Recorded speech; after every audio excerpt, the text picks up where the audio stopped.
Hi students, unit है electronic devices और हम लोगों ने एनर्जी बैंड के बारे में डिस्कस किया था प्रीवियस वीडियो में। इस वीडियो में आप देखिए हम लोग बात कर रहे हैं कि इलेक्ट्रॉन और होल ये दो तरह के चार्ज कैरियर्स होते हैं सेमीकंडक्टर में। तो आपको हम डिस्कस करके बताएंगे किस तरह से इलेक्ट्रॉन और होल चार्ज कैरियर इस तरह बिहेव करते हैं किसी भी सेमीकंडक्टर में। तो हमारा नेक्स्ट आर्टिकल है electron and holes in semiconductors. Electrons and holes in semiconductor. आपके पास एक सेमीकंडक्टर है, इसका एनर्जी बैंड डायग्राम मैंने आपको बताया था किस तरह से बनेगा। इसके एनर्जी बैंड्स देखिए, यह है वैलेंसी बैंड और यह है कंडक्शन बैंड और यह है फॉरवर्डन एनर्जी गैप। ये है इसकी जो एनर्जी होती है, ये मैंने बताया था अप्रॉक्सीमेटली 1 इलेक्ट्रॉन वोल्ट के ऑर्डर की होती है। और यहाँ पर मेनली दो सेमीकंडक्टर्स आपके सामने हैं, जर्मेनियम और सिलिकॉन। तो आप लिखेंगे कि Eg की वैल्यू 0.7 इलेक्ट्रॉन वोल्ट होती है for germanium and 1.1 electron volt होती है फॉर सिलिकॉन। ये बात ध्यान रखिएगा। जैसा कि आप जानते हैं कि जो वैलेंस बैंड होता है ये कंप्लीटली फिल्ड होता है और जो कंडक्शन बैंड होता है ये कंप्लीटली एम्प्टी होता है। कब? ज़ीरो केल्विन टेम्परेचर पर, एब्सोल्यूट ज़ीरो टेम्परेचर पर। ओके। और यहाँ पर इलेक्ट्रॉन होते हैं, ये इलेक्ट्रॉन होते हैं। जब हम लोग इसको किसी नॉर्मल टेम्परेचर पर लेके आते हैं, अभी आप देखें तो ये यहाँ पर कोई भी कंडक्शन बैंड में कोई भी इलेक्ट्रॉन नहीं कंडक्शन के लिए अवेलेबल, इसलिए ये बिहेव कर रहा है एक इंसुलेटर की तरह। लेकिन जब आप इसको लेके आते हैं रूम टेम्परेचर पर या इसको गर्म करते हैं तो आप ये नोटिस करेंगे कि जो इलेक्ट्रॉन हैं वैलेंसी बैंड के, ये एनर्जी गेन करते हैं और एनर्जी गेन करके ये यहाँ से उठते हैं और यहाँ चले जाते हैं, यहाँ से यहाँ चले जाते हैं। तो इलेक्ट्रॉन पहुँचता है यहाँ पर और उसी जगह पर यहाँ पर इलेक्ट्रॉन की एक सीट वैकेंट हो जाया करती है। जो सीट होती है इलेक्ट्रॉन की, इसको हम होल कहते हैं। यहाँ से एक इलेक्ट्रॉन जाएगा और पहुँचेगा कंडक्शन बैंड में, ये पहुँच जाएगा, ये होगा इलेक्ट्रॉन और यहाँ उसकी एक सीट वैकेंट हो जाएगी। इस सीट को हम होल कहते हैं। ये जो लिखा है मैंने, ये है होल और ये जो लिखा है ये है इलेक्ट्रॉन। ये दोनों ही चार्ज कैरियर्स होते हैं।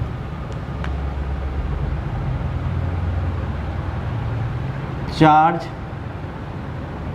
कैरियर्स इन सेमीकंडक्टर।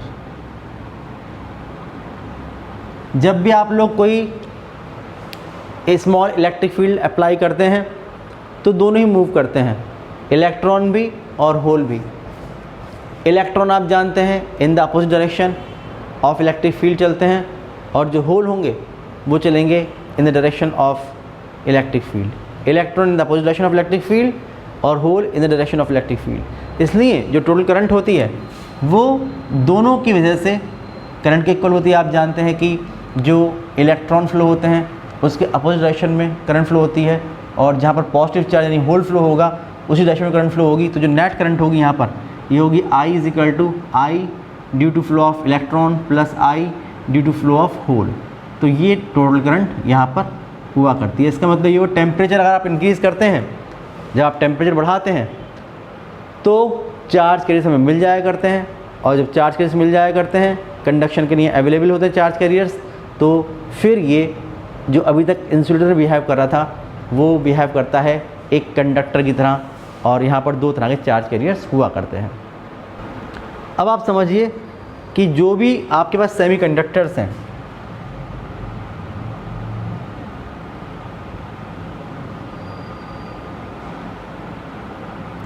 ये दो तरह के होते हैं। एक होते हैं इंट्रिंसिक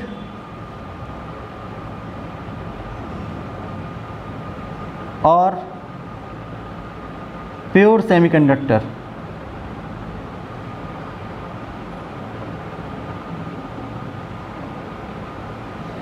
और एक होते हैं एक्सट्रिंसिक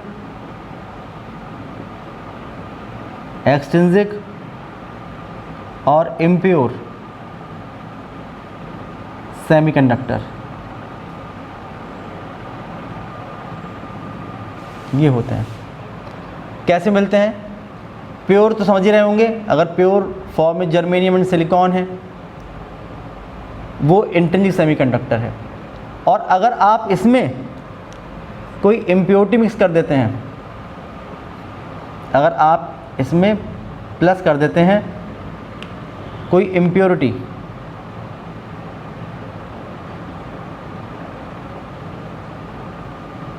आप इम्प्योरिटी मिक्स कर देते हैं तो वो बन जाते हैं एक्सट्रिंसिक सेमीकंडक्टर। अब आप ये ध्यान रखिए, जो इम्प्योरिटी होती है वो दो तरह की होती हैं। एक होती है ट्राइवेलेंट, एक होती है पेंटावेलेंट। जो इम्प्योरिटी होती हैं वो दो टाइप की होती हैं। एक होती है ट्राइवेलेंट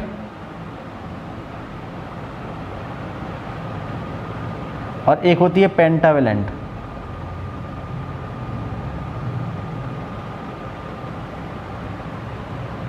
ट्राइवेलेंट के आउटर मोस्ट ऑर्बिट में 3 इलेक्ट्रॉन्स होते हैं, पेंटावेलेंट में 5 होते हैं। तो जब हम लोग ट्राइवेलेंट इम्प्योरिटी मिक्स करते हैं तो जो एक्सट्रिंसिक सेमीकंडक्टर मिलता है हम लोगों को वो होता है पी टाइप। ये होता है पी टाइप सेमीकंडक्टर। जब आप लोग कौन सी मिलाते हैं? ट्राइवेलेंट। और अगर हम मिलाते हैं पेंटावेलेंट तो जो सेमीकंडक्टर मिलता है वो होता है n type semiconductor. N type semiconductor ये मिलता है। ठीक है ना? समझ रहे होंगे कि सेमीकंडक्टर दो तरह के होते हैं। एक होता है प्योर सेमीकंडक्टर, एक होता है एक्सट्रिंसिक सेमीकंडक्टर और इम्प्योर सेमीकंडक्टर। अगर हम लोग इंट्रिंसिक सेमीकंडक्टर में या प्योर सेमीकंडक्टर में कोई इम्प्योरिटी मिक्स करते हैं तो इस प्रोसेस को हम डॉपिंग का प्रोसेस कहते हैं। इम्प्योरिटी दो टाइप की होती है, एक ट्राइवेलेंट एक पेंटावेलेंट। अगर हम लोग ट्राइवेलेंट इम्प्योरिटी मिक्स करते हैं तो जो एक्सट्रिंसिक सेमीकंडक्टर मिलता है हम लोगों को इम्प्योर सेमीकंडक्टर मिलता है, ये होता है पी टाइप सेमीकंडक्टर। और अगर हम लोग मिक्स करते हैं पेंटावेलेंट इम्प्योरिटी तो जो एक्सट्रिंसिक सेमीकंडक्टर मिलता है या इम्प्योर सेमीकंडक्टर मिलता है वो होता है एन टाइप सेमीकंडक्टर। तो ये इसको याद करिएगा इस तरह से। सबसे पहले हम लोग बात कर रहे हैं एक्सट्रिंसिक सेमीकंडक्टर और प्योर सेमीकंडक्टर के बारे में।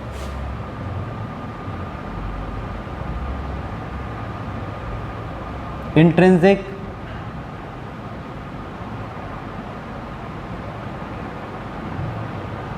सेमीकंडक्टर और प्योर सेमीकंडक्टर।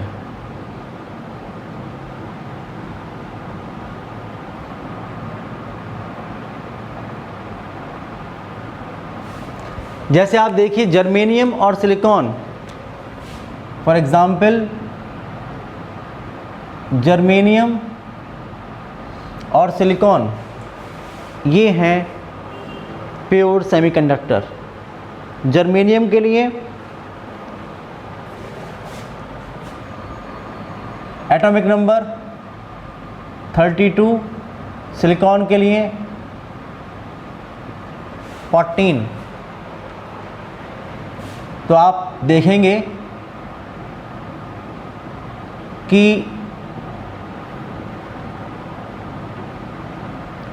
ये रहेगा इसका इलेक्ट्रॉनिक कॉन्फ़िगरेशन, इसका रहेगा ये तो आप देख रहे हैं कि आउटर मोस्ट ऑर्बिट में कितने इलेक्ट्रॉन्स हैं? 4।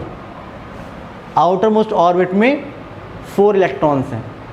ये मैं आपको बता दूं कि अगर हम लोग आउटर मोस्ट ऑर्बिट को हटा देंगे, ये जो 4 इलेक्ट्रॉन्स हैं अगर इनको हटा दें तो आप ये देखेंगे कि जो भी चीज़ आपके पास बचेगी उस पर कैसा चार्ज होगा? +4 का, +4e, ये मतलब हुआ, ये चार्ज होगा।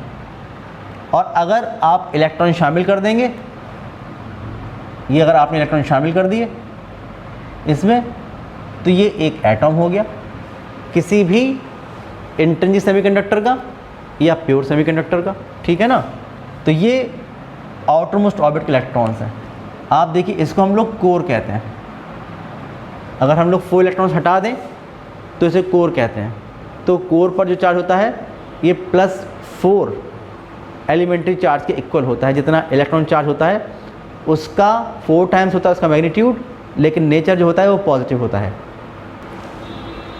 इसका जो क्रिस्टल स्ट्रक्चर होगा ये 3 डायमेंशनल टेट्राहेड्रल पैटर्न का ये होगा और हर एटम इसके वर्टेक्स पर होगा। ये आप देखिए कि मैंने जितने भी इंट्रिंसिक सेमीकंडक्टर के एटॉम्स हैं, पहले मैं सबकी कोर बना रहा हूँ।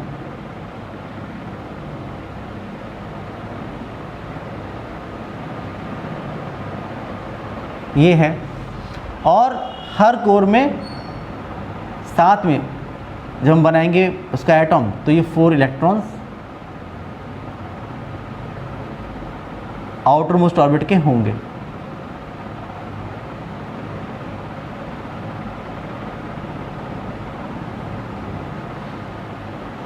इस तरह से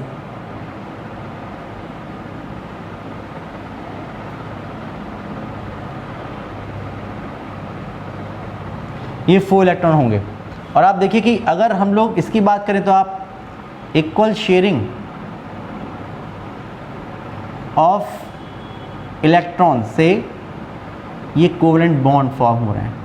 और आप देख रहे हैं कि इसका ऑक्टेट कंप्लीट हो गया, 1 2 3 4 5 6 7 8 कोवेलेंट बॉन्डिंग होती है यहाँ पर। ये सब जितने भी इलेक्ट्रॉन हैं ये सब कोवेलेंट बॉन्ड के अंदर रहते हैं।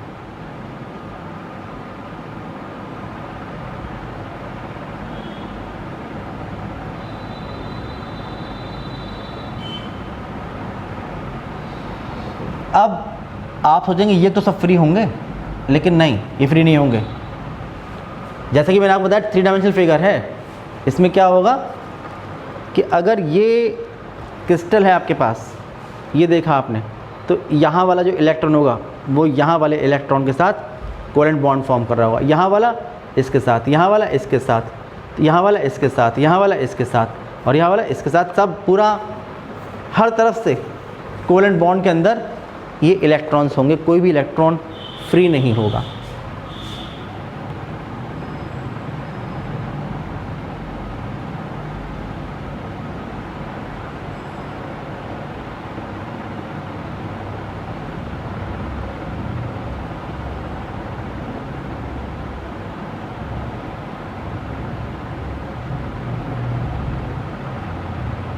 ये होगा।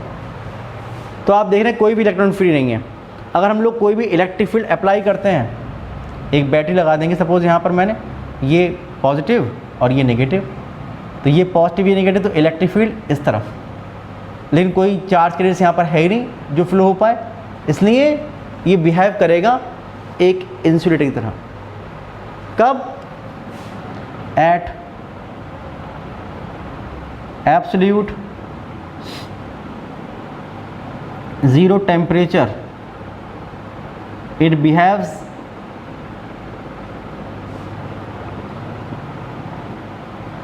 like an insulator।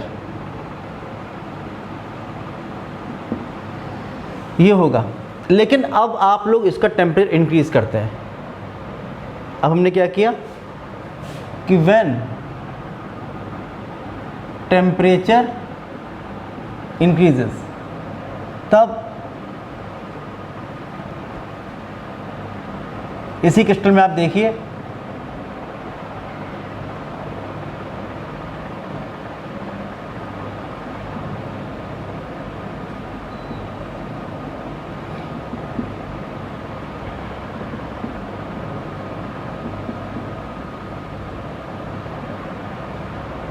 फिर से मैं यही क्रिस्टल बना रहा हूँ प्योर सेमीकंडक्टर का या इंट्रिंसिक सेमीकंडक्टर का।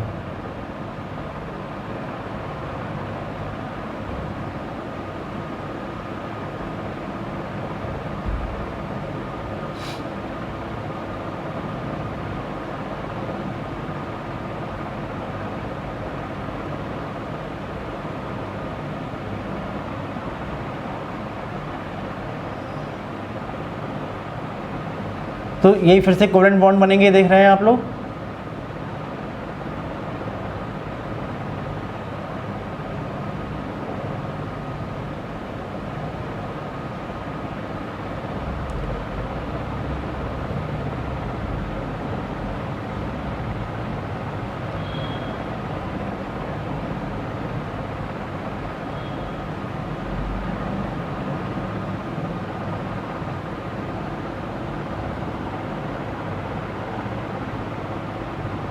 कोई भी इलेक्ट्रॉन फ्री नहीं है, सब कोवेलेंट बॉन्ड के अंदर हैं, इसलिए कोई चार्ज क्रिएट नहीं था अभी। अब आपने टेम्परेचर को इंक्रीज़ कर दिया।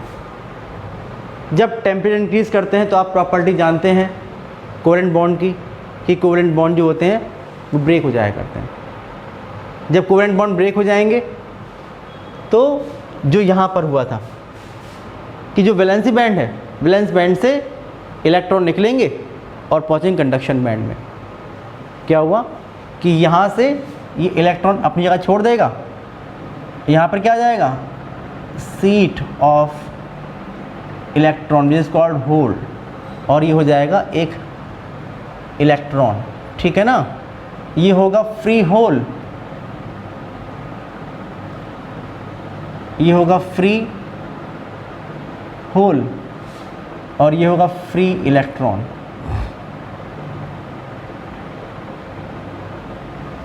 ये होगा। आप ये भी नोटिस करेंगे यहाँ पर कि पर यूनिट वॉल्यूम में जितने चार्ज कैरियर्स होंगे फ्री इलेक्ट्रॉन उतने ही होंगे फ्री होल। तो कंसंट्रेशन दोनों का सेम रहता है। अगर होल कंसंट्रेशन N⁻H है, अगर इलेक्ट्रॉन कंसंट्रेशन N⁻E है, तो NH = Ne। इलेक्ट्रॉन और होल कंसंट्रेशन जो होता है वो इक्वल होता है, और इसको हम लोग Ni से रिप्रेजेंट करते हैं कि इंट्रिंसिक सेमीकंडक्टर में जो कंसंट्रेशन है, या इंट्रिंसिक चार्ज कैरियर डेंसिटी भी कहते हैं। इंट्रिंसिक चार्ज कैरियर डेंसिटी और इंट्रिंसिक कंसंट्रेशन, ये कहते हैं, इसमें दोनों ये इक्वल हुआ करते हैं। अब क्या होगा, अगर मान लीजिए कि अब आप लोग कोई इलेक्ट्रिक फील्ड एस्टेब्लिश करते हैं यहाँ पर, सपोज़ ये पॉजिटिव और ये नेगेटिव। अगर ये पॉजिटिव और ये नेगेटिव तो इलेक्ट्रिक फील्ड इस डायरेक्शन में हो जाती है। जब इलेक्ट्रिक फील्ड इस डायरेक्शन में हो जाती है तो होल पर फोर्स लगता है इसी डायरेक्शन में, इलेक्ट्रॉन पर लगता है इस डायरेक्शन में। तो देखिए क्या होगा, तो ये होगा कि ये इलेक्ट्रॉन यहाँ आ जाएगा तो होल यहाँ पहुँच जाएगा, ये इलेक्ट्रॉन यहाँ आ जाएगा तो होल यहाँ पहुँच जाएगा, ये इलेक्ट्रॉन यहाँ आ जाएगा तो होल यहाँ पहुँच जाएगा, और ये इलेक्ट्रॉन यहाँ पहुँचेगा तो ये बाहर निकल आएगा, ये यहाँ पहुँचेगा तो ये बाहर निकल आएगा।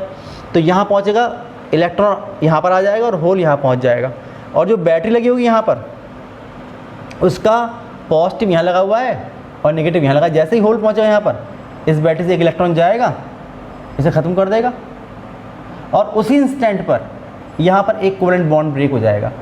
जैसे कोवेलेंट बॉन्ड ब्रेक होगा तो वहाँ से क्या मिलेगा, एक इलेक्ट्रॉन और एक होल पेयर मिलेगा। तो वो इलेक्ट्रॉन जो होगा वो यहाँ से निकल के यहाँ आ जाएगा, तो यहाँ पर एक होल फिर से बन जाएगा और फिर वो होल चलेगा ऐसे, इलेक्ट्रॉन चलेगा ऐसे। इस तरह से आप देख रहे हैं कि दोनों चार्ज कैरियर्स की वजह से करंट का फ्लो होगा, इलेक्ट्रॉन की वजह से भी और होल की वजह से भी। तो इसलिए जैसे कि मैंने शुरू में बताया आप लोगों को कि यहाँ पर दो तरह के चार्ज कैरियर्स होते हैं, इलेक्ट्रॉन एंड होल, ये होते हैं। एक इम्पॉर्टेंट बात यहाँ पर मैं आपको बताऊँ वो ये है कि अगर हम लोग टेम्परेचर इंक्रीज़ करते हैं तो 10⁹ एटम्स में से केवल एक एटम के कोवेलेंट बॉन्ड ब्रेक होते हैं। ऑर्डिनरी टेम्परेचर पे जर्मेनियम के 10⁹ एटम में से केवल एक कोवेलेंट बॉन्ड ब्रेक होगा तो केवल एक एटम कंडक्शन के लिए अवेलेबल होगा। और जब केवल एक एटम अवेलेबल होगा 10⁹ एटम में से, तो आप जानते हैं कि जो भी इलेक्ट्रिक करंट मिलेगी उसको कोई यूज़ नहीं होगा, बहुत ही स्मॉल करंट होगी। लेकिन फिर भी आप देखिए जो कंडक्टिविटी होती है वो बढ़ती है। अगर आपसे कोई पूछे कि टेम्परेचर अगर बढ़ाते हैं तो जो कंडक्टिविटी है सेमीकंडक्टर की उस पर क्या असर पड़ता है, तो आप जानते हैं वो बढ़ जाती है और रेजिस्टिविटी कम हो जाया करती है, क्योंकि चार्ज कैरियर्स बढ़ जाया करते हैं। इसलिए एग्जामिनेशन में क्वेश्चन आता है कि टेम्परेचर बढ़ाया तो कंडक्टिविटी क्या हुआ, बढ़ गई। क्वेश्चन आता है एग्जामिनेशन में कि अगर हम लोग जो प्योर सेमीकंडक्टर है या इंट्रिंसिक सेमीकंडक्टर है, अगर उसका टेम्परेचर इंक्रीज़ करते हैं तो जो फॉरबिडन एनर्जी गैप की एनर्जी है या फॉरबिडन एनर्जी गैप है उस पर क्या इफ़ेक्ट पड़ता है। तो आप में से मोस्टली बच्चे लिख के आते हैं कि ये कम हो जाता है, लगता है कि ज़्यादा इलेक्ट्रॉन पहुंच रहे हैं यहाँ पर, चार्ज कैरियर्स बढ़ रहे हैं, तो शायद ये कम हो जाता होगा। लेकिन आप देख रहे हैं ऐसा है नहीं, ये उतना ही रहता है। फॉरबिडन एनर्जी गैप या ईजी पर कोई भी इफ़ेक्ट नहीं पड़ता है। जो भी इलेक्ट्रॉन्स हैं टेम्परेचर से एनर्जी गेन करके, हीट एनर्जी गेन करके, वो केवल वैलेंसी बैंड से कंडक्शन बैंड पहुंच जाते हैं। और कंडक्शन के लिए कंडक्शन बैंड में इलेक्ट्रॉन और वैलेंसी बैंड में होल्स अवेलेबल हो जाया करते हैं, चार्ज कैरियर्स बढ़ जाते हैं, इसलिए जो कंडक्टिविटी है वो बढ़ जाया करती है। केवल इतनी सी बात है, ईजी पर कोई भी इफ़ेक्ट नहीं पड़ता है। ये भी आप याद रखिए कि रूम टेम्परेचर पर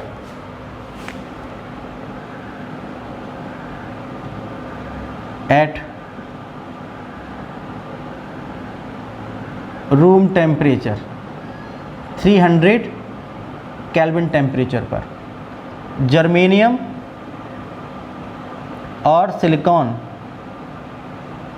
के लिए जो इंट्रिंसिक कंसंट्रेशन होता है या इंट्रिंसिक चार्ज कैरियर्स डेंसिटी होती है n⁻⁴, इसकी वैल्यू कितनी होती है।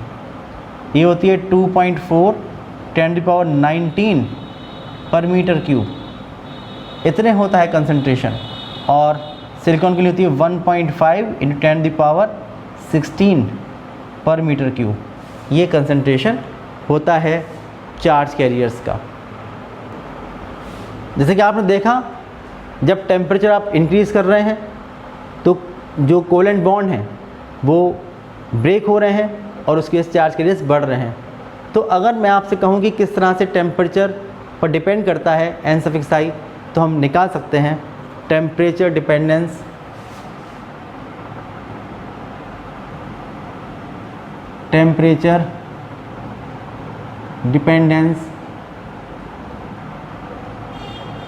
Of n⁻⁴, temperature dependence of n⁻⁴, ये होगा n⁻⁴ is directly proportional to e⁻⁻ -e⁻g upon twice kT, ये रिलेशन होता है। ये याद रखिए कि जो e⁻g है ये फॉरबिडन एनर्जी गैप की एनर्जी है, k बोल्ट्जमैन कांस्टेंट है और T एब्सोल्यूट टेम्परेचर है। इसका मतलब ये हुआ कि अगर आप टेम्परेचर को इंक्रीज़ करते हैं तो इंट्रिंसिक कंसंट्रेशन या इंट्रिंसिक चार्ज केरियस डेंसिटी जो है इसकी वैल्यू एक्सपोनेंशियली बढ़ती है, क्योंकि जैसे जैसे आप टेम्परेचर बढ़ाते चले जाएंगे वैसे वैसे जो कोवेलेंट बॉन्ड हैं उनका ब्रेकेज बढ़ जाएगा, ज़्यादा टूटेंगे, ज़्यादा चार्ज केरियस फ्री होंगे, ज़्यादा इलेक्ट्रॉन और होल मिलेंगे। लेकिन इलेक्ट्रॉन और होल दोनों सेम अमाउंट में एक जैसे बढ़ते हैं, जिससे कि होल कंसंट्रेशन और इलेक्ट्रॉन कंसंट्रेशन जो होता है वो इक्वल रहता है। तो मैंने आज आप लोगों को पूरा बता दिया है, डिस्कस कर लिया है इंट्रिंसिक सेमीकंडक्टर और प्योर सेमीकंडक्टर।